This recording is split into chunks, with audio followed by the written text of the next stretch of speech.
Dan terkait lonjakan kasus baru COVID-19 di Jawa Barat, Gubernur Jawa Barat Ridwan Kamil mengatakan hal ini bukanlah pola baru karena penambahan angka tersebut hanya terjadi di satu titik. Dan 90% dari pasien terjangkit juga diisolasi di satu titik sehingga lebih mudah terkendali. Kita ini kan belajar membaca pola ya. Dari pola yang ada, gejala, kita ambil kesimpulan, kita ambil tindakan. Jadi sebelum yang kasus secapai ini kita polanya sudah terbaca. Ini juga salah satu masukan dari Pak Pandu kan. Kita melakukan tracing yang aktif, kita ada 600 mobil testing COVID, kita sebar di titik pasar, pariwisata, terminal dan lain sebagainya.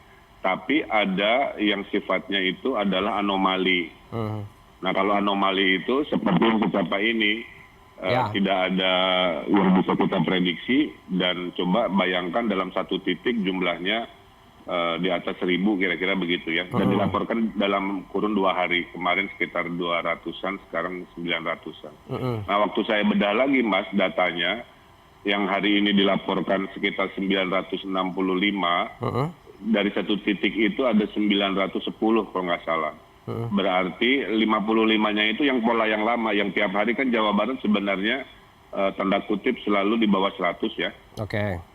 Nah khusus untuk secapai ini menambahi yang memang luar biasa.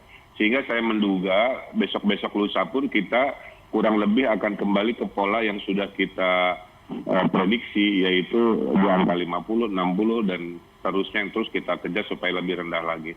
Jadi itu tadi Mas, jadi tidak bisa dibaca ini sebagai pola baru. Kalau pola baru itu kan jumlahnya banyak dan menyebar kira-kira begitu. Kalau ini jumlahnya sangat banyak tapi satu titik kan berarti memang ada anomali kondisi di titik itu. Nah itu salah satu juga yang kita optimis sebenarnya pengalaman dari klaster di sekolah kepolisian di Sukabumi.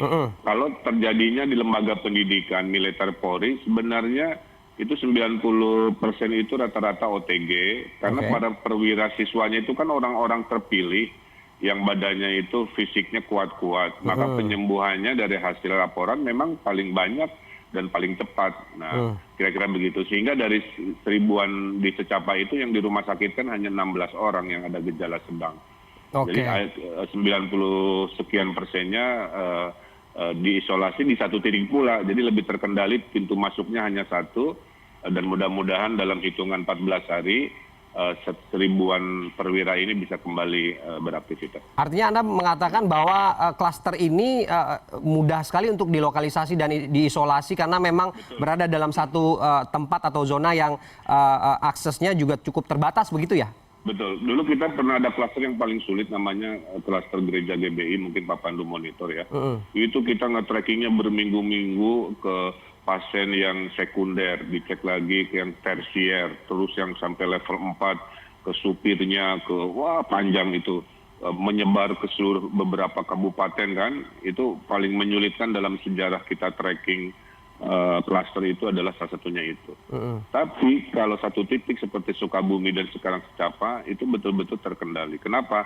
Karena ada tanggung jawab juga dari institusinya. Kalau di Sukabumi adalah kepolisian, maka semua instrumen kesehatan kepolisian menggunakan caranya merepresi COVID, dan sekarang juga saya kira hal yang sama.